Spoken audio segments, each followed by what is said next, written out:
Welcome to Rank with Me, a new Identity V series where we're playing rank, we're talking about all things Identity V, and having fun because we're friends. And I hope we can be friends. Thanks. Remember to like and subscribe if you enjoy the video, and let me know what you think of the video in the comments. Give me all your feedback. I have 3 matches for you guys to watch today. One in Arms Factory, another in Leo's Memory, and the last one in Lakeside Village. So grab some popcorn, put this in the background, do whatever you need to do to get comfortable, and let's get started. So we're opening up in Arms Factory. I hope you can realize soon enough that I had to cut out a lot of the video because I kept wasting time for a solid 1 to 2 minutes, and even though the survivors didn't get all the ciphers done in time, that can really mess you up as a hunter. When you're playing Fool's Gold especially, I do not think you should be taking risks like that all the time. I especially play the game in a very risky way. If you can see, I'm playing with teleport as my skill, or whatever it's called, I don't know. People always like to complain about why I'm playing with teleport, especially if I'm playing 5v5, which this match is 5v5. Sorry to burst the bubble. I did not realize it until I actually went to editing, because the end of the video had the whole 5v5 thing and it was a tie with the other team. I don't show that in this video, but whatever. I do also like taking teleport with Naiad. I take teleport with everyone. I think Blink wastes my time because I tend to save it for a long time, and then it just never gets used until the end of the match when either the survivors are out of the gate or everyone's dead. So it's just a fun thing that I'll use quickly before the match ends because I didn't use it all match. And it also has that 132-second, at least I think that's what it is, cooldown. That's way too long. I'm impatient, so I need the 70-80-second one. Okay. So let's talk about Fool's Gold and skins in general. I pulled for Fool's Gold when he came out. I think I waited till the end of the season to make sure that I was really sure that I wanted the skin, because listen, as much as I work, I like to save my money, and I think you should too. Be careful with what you spend it on, but don't let your head get in the way of your heart when you really want something. Because now when I look back at these videos, I'm glad that I got the skin. I'm happy that I, dare I say, invested in whatever the skin is called. I don't even know anymore. Lava skin. But at the time, I beat myself up over the fact that I missed the whole Norden event. I think that's what it was, where you could get the Norden S tier or A tier that matched this S tier for free. If someone can correct me, please do. I personally don't remember it because I didn't. I missed it. I logged on, I think, a week or a day after the update, taking it away, which I tend to do a lot, and then I get sad because I missed it. But at least I didn't waste my money, right? If you ever feel fear of missing out of, oh my gosh, if you ever feel FOMO or fear of missing out because you didn't log on for a certain period of time, just be content with the fact that you got things done in real life.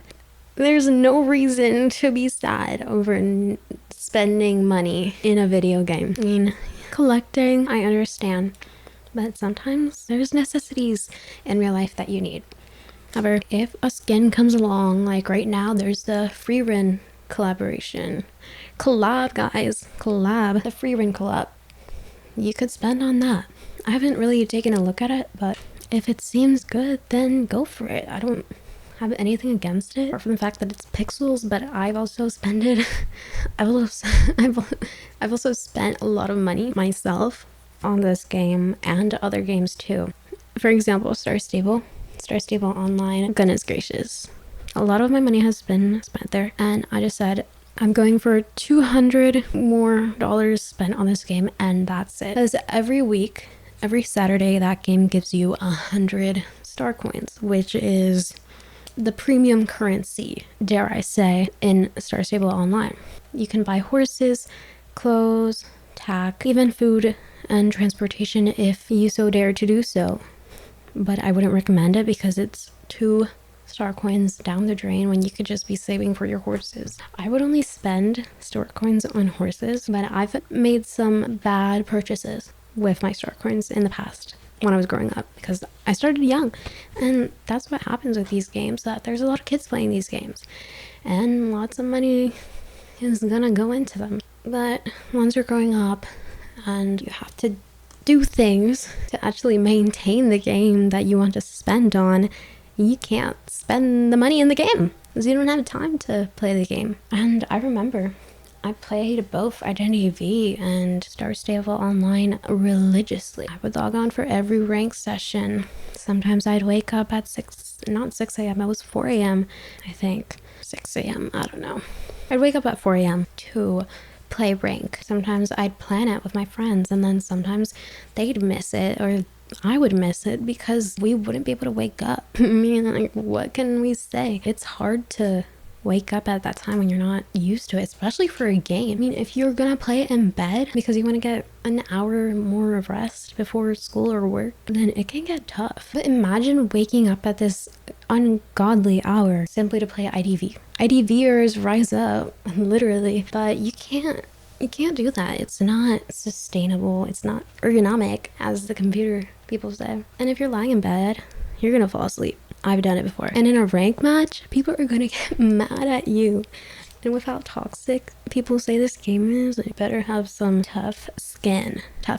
And I would be lying if I said that I have not said some apparently toxic things in the game.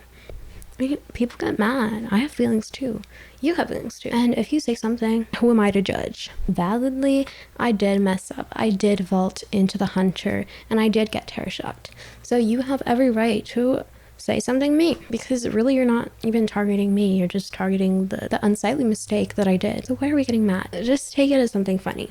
Now, if we're trying to threaten people's lives, that's another story. Back to the fear of missing out. I have experienced this quite a bit, but I have been able to reel it back, especially as I've gotten to work more, because I have found the value in the numbers, so I'll be careful when trying to spend. But looking back on after Fool's Gold, I really wanted the beast. I forget his name, but he looked really it was okay in his normal tier base clothes, if you know what I'm talking about. But I really liked his S tier, his release S tier. I think Duco IDV, he has the skin, but I just didn't play enough during that time to see the value in it. I don't think I've ever played the character itself.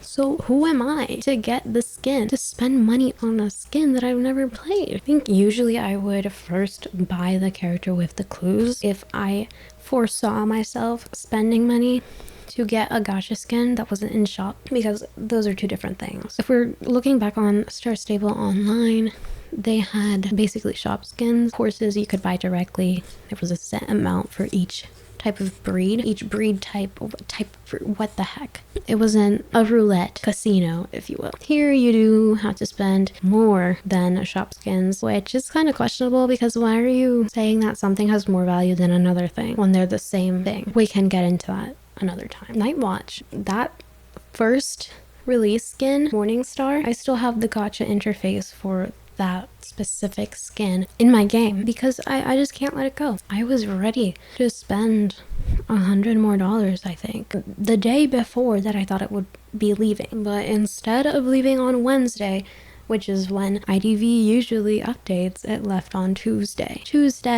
Just another Tuesday, as Jordan Cunningham says. But it was not just another Tuesday, because I was livid, I say. I had spent up to 80 pulls, I think, maybe 100 pulls on that. I can look back, I'm not sure. The fact that I couldn't get the skin that I wanted for a character that I had so much fun playing, because 1, he was broken at the time, 2, people didn't know how to counter him, 3, I thought he looked cool, my friends thought he looked cool. Why not get him? The skin was beautiful, and I missed out. After the update, I thought, oh, I still have the interface because I didn't collect the profile picture for the clown skin. The essence, that's what they're called.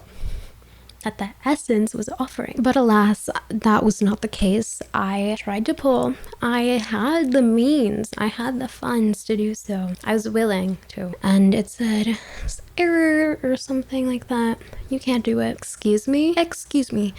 I actually paid, I think, $40 already. Hello? You're not gonna let me? And I planned this out too. I'm going to spend on this day and then on this day. This set amount. If I don't get it, then okay, but I still have this to spend. And I didn't get it. So now I'm stuck with the memory and I'm not going to collect that profile picture because I'm angry. And it's unfair because they said it was one day and then they did it on another day. And I know that it says updates on Thursday instead of Wednesday. And that's what it said. But maybe I'm confused, and if you want to clear that up for me, go ahead, but we're not gonna fight about it. But then, I think a year later, the red and gold Night Watch skin came out, and you best believe, because of Night Watch's popularity, it was going to be a gacha skin. It was not gonna be in the store, it was gonna be limited, and it would be hard to get. I don't know what it is, but with these S tiers that I want, I always get them on the last pull. I also have Naiad's mermaid skin, apart from the Fool's Gold release S tier and the red and gold Night Watch S tier. They all took me to 250, 249, 230 or something. For me, in my heart, they're 250 pulls. That is outrageous. And each of these times I did have some funds saved up within the game, and I did take long breaks.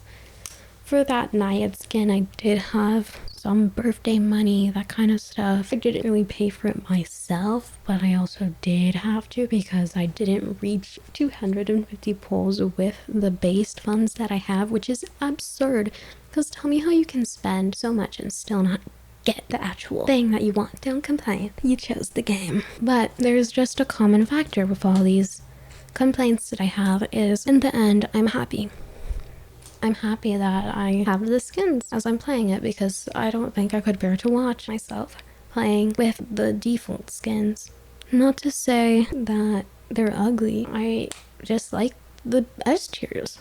They're nice. But then again, this game is not pay to win. It's pay to be pretty. And I paid the premium. Going back to the Naiad mermaid skin, I think it fits in so many places. I love taking pictures inside of games. So if you want to see some cute pictures that I took of Naiad at the new beach map that they released, I have them on my Instagram. I'll post that down below, but it is at cascading_IDV.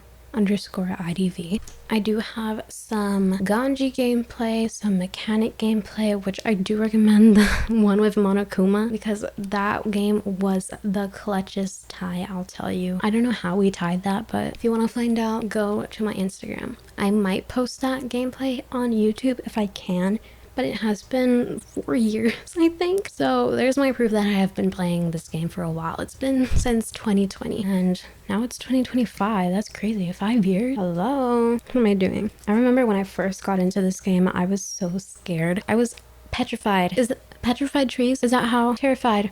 Let's just go with terrified because I don't want to Google this now. I was terrified for my life because I could not get past the whole liminal feeling that something was gonna come after me in the first tutorial. The first tutorial with Lucky Guy. I think it was different. They might have updated it by now, but it was just go to a cipher and escape. The moment that I saw Leo the second time that I played the tutorial, because I closed the game out. And the fact that it took so long to download on my game, on my iPad, whoa, outrageous.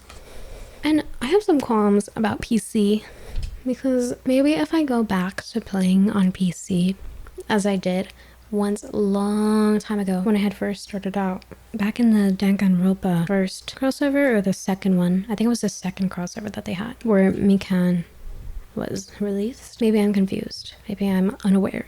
Caught unawares, caught unawares. That means that he cares. I just had to It's more than just malice. That's from Into the Woods, if you don't know.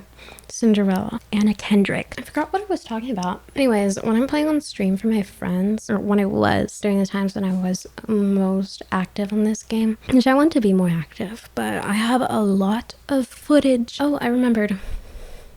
But maybe I'll just finish. I have a lot of footage that I need to get through and edit that I recorded and knew that were good gameplays. Such as these 3 that I've been showing you that I just didn't. I didn't get around to it. I got distracted by school, by work, by things that I had a duty to.